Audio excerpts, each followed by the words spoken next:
బంగారం ధరలు రోజు రోజుకి అమాంతం పెరుగుతున్న నేపథ్యంలో అందరి టార్గెట్ ఇప్పుడు బంగారం పైనే. అతి ముఖ్యంగా దొంగతనాలు చేసే దొంగల టార్గెట్ ఇంకా ముఖ్యంగా బంగారం పైనే అని చెప్పుకోవచ్చు. అది కూడా సాధారణ ప్రజల మెడల్లో కాదు, వాళ్ళ చూపులు ఇప్పుడంతా కూడా దుకాణాల వైపే చూస్తున్నారనే చెప్పుకోవచ్చు. కొడితే ఒక పావు కేజీ లేకపోతే కేజీ బంగారం టార్గెట్ చేయాలన్నది వారి సంకల్పం. ఇట్లాంటి సంకల్పంతో ఓ దుకాణంలో వారు చోరీకి చొరబడ్డారు. ఈ చోరీ గనక చూస్తే గనక ఒక వినూత్న రీతిలో అయితే చోరీ జరిగింది. అయితే ఈ వినూత్న రీతిలో చోరీ జరిగిన నేపథ్యంలో ఈరోజు శ్రీకాకుళం జిల్లాలో అయితే చర్చనీయాంశానికి దారి తీసిందనే చెప్పుకోవచ్చు. శ్రీకాకుళం జిల్లా పలాసలో నిత్యానంద నగర్లో ఓ వెంకటేశ్వర జ్యువెలరీస్ అనే ఓ దుకాణంలో అయితే ఈరోజు వినూత్నమైన రీతిలో అయితే చోరీ జరిగింది. అయితే రోజువారీ అలాగే కిల్లంశెట్టి ఏదైతే రామకృష్ణ యజమాని ఉన్నాడో ఆ దుకాణానికి చెందిన యజమాని రోజువారీలాగా దుకాణం తీశాడు. తన రోజువారీ పరిచయాలంతా కూడా చేసుకునే నేపథ్యంలో అయితే కొందరు వ్యక్తులు అయితే ఆ దుకాణానికి వచ్చారు. ఒక గుంపుగా రావడంతో ఆయన గాబరా పడ్డారు. ఎవరు మీరు, ఏం కావాలి అంటూ కూడా ఆయన ప్రశ్నించాడు. అయితే మేము జిఎస్టీ అధికారులు అంటూ కూడా వాళ్ళు ఒకసారి కూర్చోగానే ఈ యజమాని రామకృష్ణ అయితే బెంబేలెత్తిపోయాడనే చెప్పుకోవచ్చు. అతను బెంబేలుతనం అనేది గమనించినటువంటి ఆ దొంగలు మేము జిఎస్టీ అధికారులు అంటూ కూడా ఒక హుందాతనంగా ప్రవర్తించి అతన్ని కూర్చోబెట్టి మాట్లాడి తదనంతరం అతని చేతికి బేడీలు వేసినటువంటి ఘటన అయితే ఈరోజు చర్చనీయాంశంగా దారితీసిందని చెప్పుకోవచ్చు.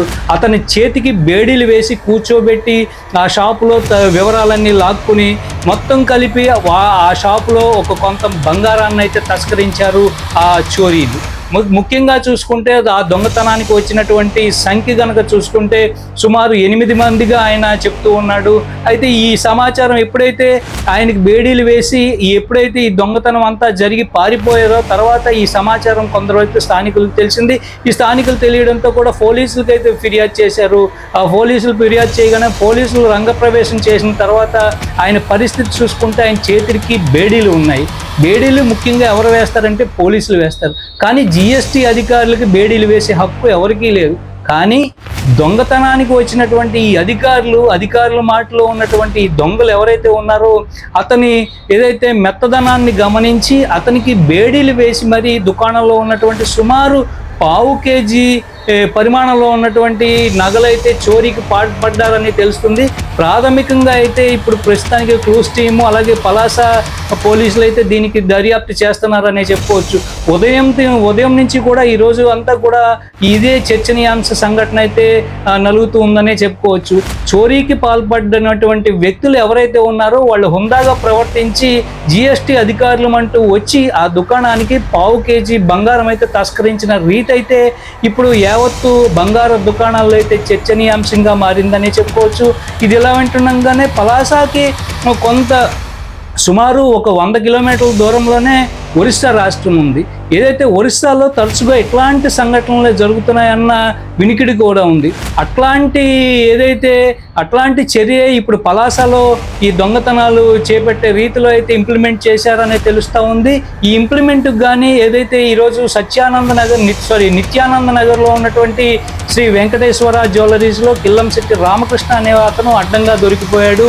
అయితే అతనికి బేడీలు వేసి మరీ లోపల ఉన్నటువంటి సుమారు పావు కేజీ సంబంధించి ఆభరణాలు అయితే తస్కరించి వీళ్ళు గుంపుగా అయితే ఎస్కేప్ అయినటువంటి సంఘటన అయితే ఈరోజు చర్చనీయాంశంగా నలిగిందని చెప్పుకోవచ్చు. ఈరోజు ఉదయం నుంచి కూడా ఏదైతే ఆ బంగారు దుకాణాలు ఉన్నటువంటి ఏరియాలో సుమారు పోలీసులు అట్లాగే ఏదైతే స్థానిక జనం కానీ మిగతా జనాలు కానీ ఒక వాతావరణం అనేది ఒక చర్చనీయాంశ వాతావరణం అనేది దారి తీసిందని చెప్పుకోవచ్చు. అయితే దొంగతనాలు అనేది ఇప్పుడు సాధారణంగా అంటే బైక్ స్నాచింగ్స్, చైన్ స్నాచింగ్స్ అనేవి చాలా వరకు కొంచెం తగ్గినప్పటికీ కూడా ఇట్లాంటి దొంగతనాలు ఇప్పుడు హెచ్చరిల్లుతున్న నేపథ్యంలో పోలీసులు మరింతగా దృష్టి పెట్టారనే చెప్పుకోవచ్చు.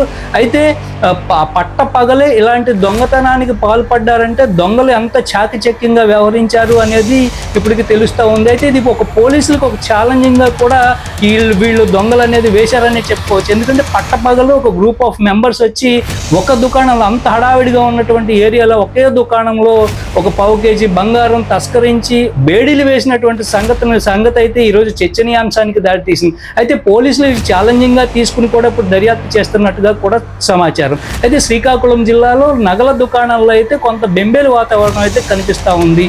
సో ఈ వాతావరణాన్ని ఛేదించేందుకు అయితే పోలీసులు ఏ రకంగా ముందుకు వెళ్తారనేది తెలియాల్సి ఉంది. So signing off team.